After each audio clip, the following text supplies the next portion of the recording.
Hoy estamos aquí celebrando un nuevo episodio de Condominio País, que forma parte de la plataforma comunicacional de Procondominio. Como ustedes saben, Condominio País es un programa amplio donde tratamos normalmente temas comunitarios, temas de condominios en Venezuela y la realidad, pero también tratamos otros temas y hoy nos toca, dentro de esa amplitud del programa, un tema, yo lo he llamado histórico, musical y cultural.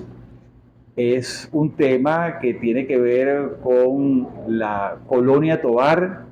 Aquí tenemos también, me acompaña un primo muy querido, Eduardo Monroy, maestro acordeonista en Venezuela. Yo siempre digo que eres el mejor porque eres familia mía, Eduardo. Claro. Así que el mejor maestro acordeonista que hay en Venezuela, ¿no? Del cual además me siento no solamente orgulloso, sino que hemos tenido una relación familiar bastante cercana durante toda la vida. Pues, además, vivíamos en la misma calle en Prado del Este.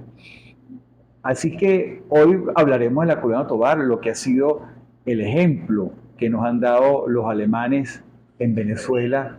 Y yo quisiera que a Eduardo, que además de los dotes musicales que tiene, ustedes van a ver que es un gran narrador y un gran conocedor de la historia.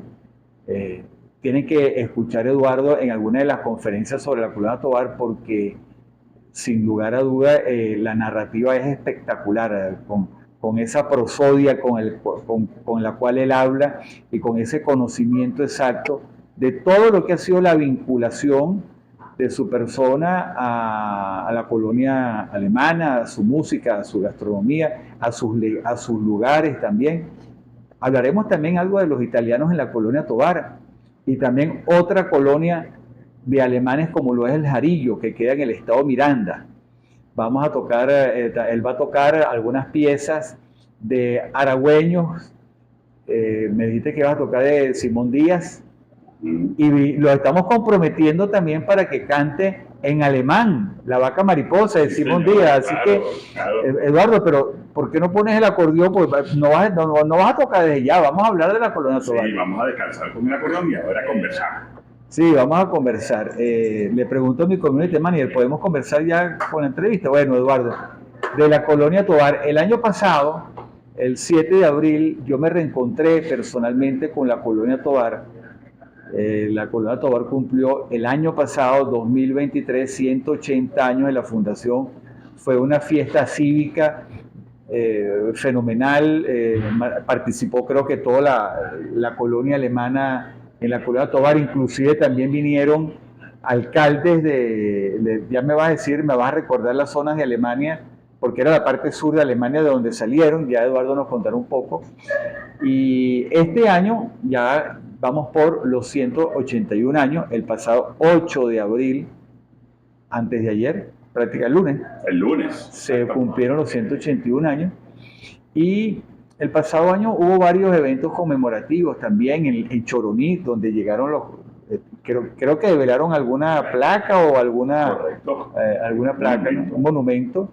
Y sé que la colonia Tovar, para nadie es un secreto, es un emporio turístico o está intentando rescatar lo que es el turismo en esa parte de las montañas del estado Aragua.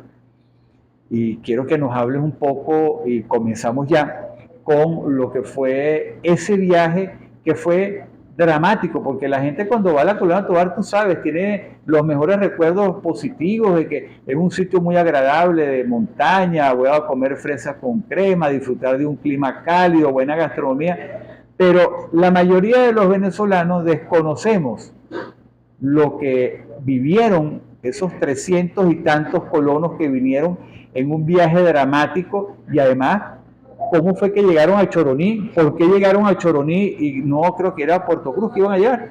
A La Guaira. A La Guaira, pero llegaron a Choroní y después subir por aquella montaña inhóspita sin camino y llegar a un sitio donde no es que van, inhóspito también y que con las propias manos la fortaleza, el espíritu y la lucha de la colonia alemana, bueno, se ha convertido hoy en lo que nosotros actualmente conocemos. Así que les presento a Eduardo Monroy.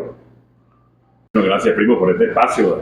Para mí es muy placentero comunicar sobre la Colonia Tovar y sobre todos los méritos que tiene esa población desde sus ancestros hasta el día de hoy.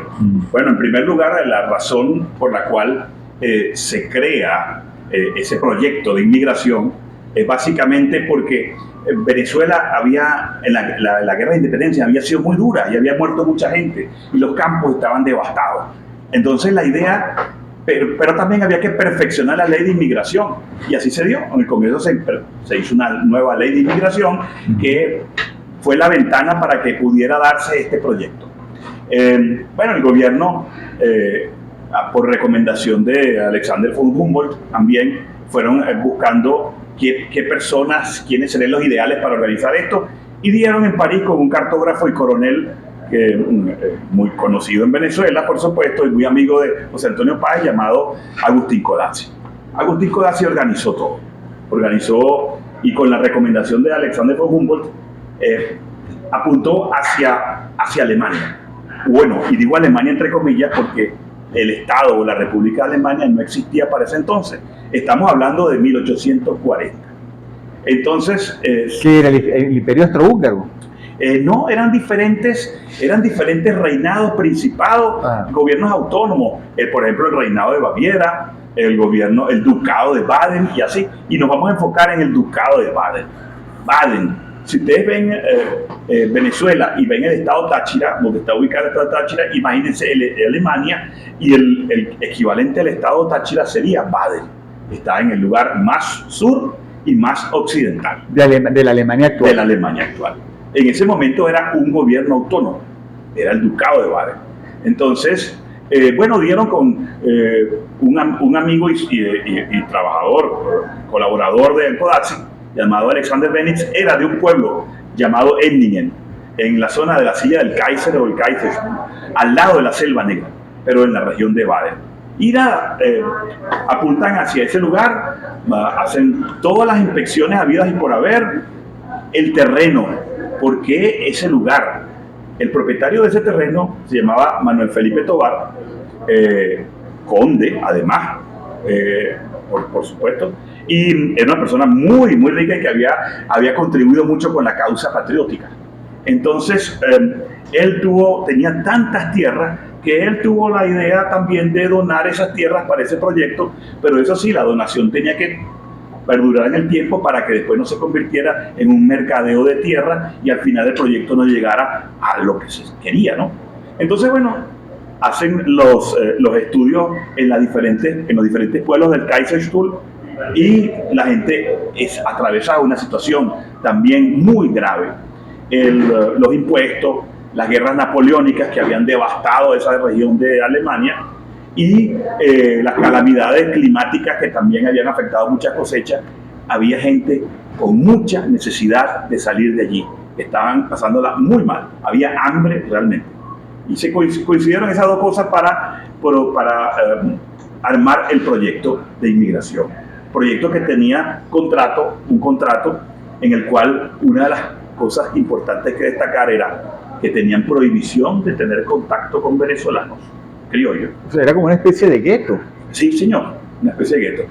No podían tener contacto con venezolanos, tenían que permanecer en ese lugar, no podían salir libremente. Pero cuando tú dices no pueden tener contacto, se refiere a la reproducción, me refiero, o al tema comercio, cultura, o sea, era sencillamente un enclave que va allí y no pueden ni hablar con venezolanos. Nada. Ni relacionarte, ni matrimonio, nada, ni vender, ni comprar, ni nada. Porque... O sea, entre ellos Porque ese contrato de migración tenía también su parte económica. Ellos querían ser los intermediarios de todo lo que necesitaran los colonos, claro. ¿Entiendes? Mercado cautivo. Exacto. Era como, ellos tenían que comprarle las cosas vamos a llamarlo así, al comercio que tenía la inmigración. Tenía una especie de tienda y entonces los colonos tenían que comprarle esa tienda obligadamente. Por cierto, quiero decir algo sobre el contrato. Si ustedes quieren ver una copia del contrato, pueden ir al museo de la Colonia Tovar. Ahí hay un museo, porque yo lo vi, y hay un guía y todo, ¿no? Es muy modesto, pero muy interesante, y está el contrato tal cual publicado en una de las paredes. Pues. ¿No? Y el contrato además ofrecía una casa, ofrecía una vaca, un cochino, unas gallinas. ¿Quién ponía eso? ¿El gobierno venezolano? Sí, el gobierno venezolano. La compañía de inmigración. ¿Qué puso el gobierno venezolano? El gobierno venezolano puso el préstamo.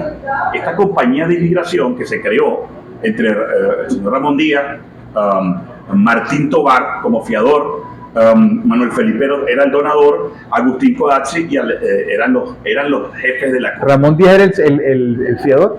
No, el fiador era Martín Tovar, tío de Manuel Felipe Tovar, propietario de la tierra. Y Ramón Díaz era el contratista. Era el que estaba en el terreno, el que estaba con los obreros haciendo la limpieza del terreno y todo. Wow. ¿Entiendes? Imagínate tú eso en aquella época, ¿no? Bueno, ¿y por qué ese lugar? Además, porque ese lugar estaba muy cerca de la Victoria, muy cerca de Caracas y muy cerca también de la costa. Era un lugar estratégico.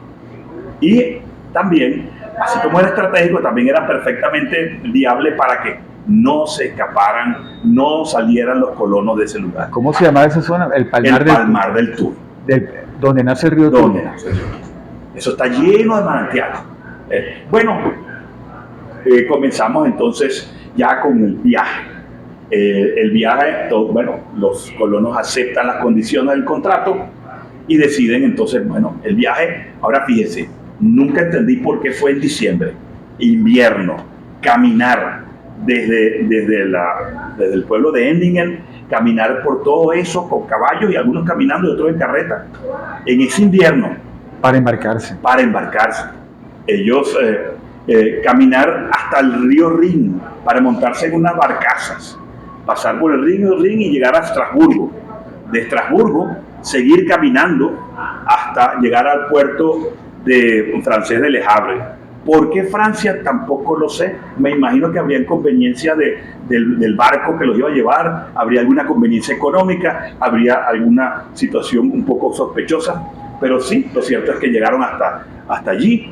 En el viaje murieron algunos miembros. En el viaje entre Europa. En ese viaje caminando. O sea que era, claro, porque creo que es más largo el trayecto que de Choroní a la colonia, ¿no? Sí. Es mucho más largo. Y entonces hubo muertes, hubo gente, pasaron muchísimo frío y ellos llegan por fin al puerto de ¿Cuántos se embarcaron, cuántos arrancaron inicialmente en Estrasburgo?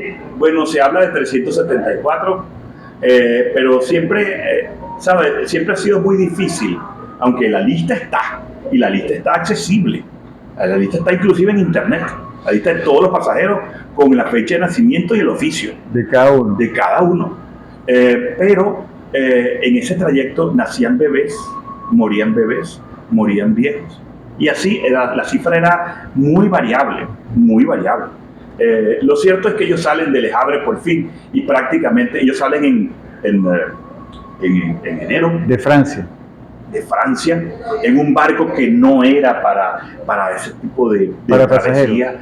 Ellos estaban hacinados, en ese viaje hubo incendios, hubo tormentas, la insalubridad era extrema, la gente, niños y ancianos morían de disentería. Wow. Deshidratados, imagínense, fiebre, disentería, vómitos y deshidratación y muerte. En ese oleaje, los cubos de las necesidades de los desechos orgánicos se volteaban en medio de esas tormentas y esos oleajes, y aquello iba de proa a popa.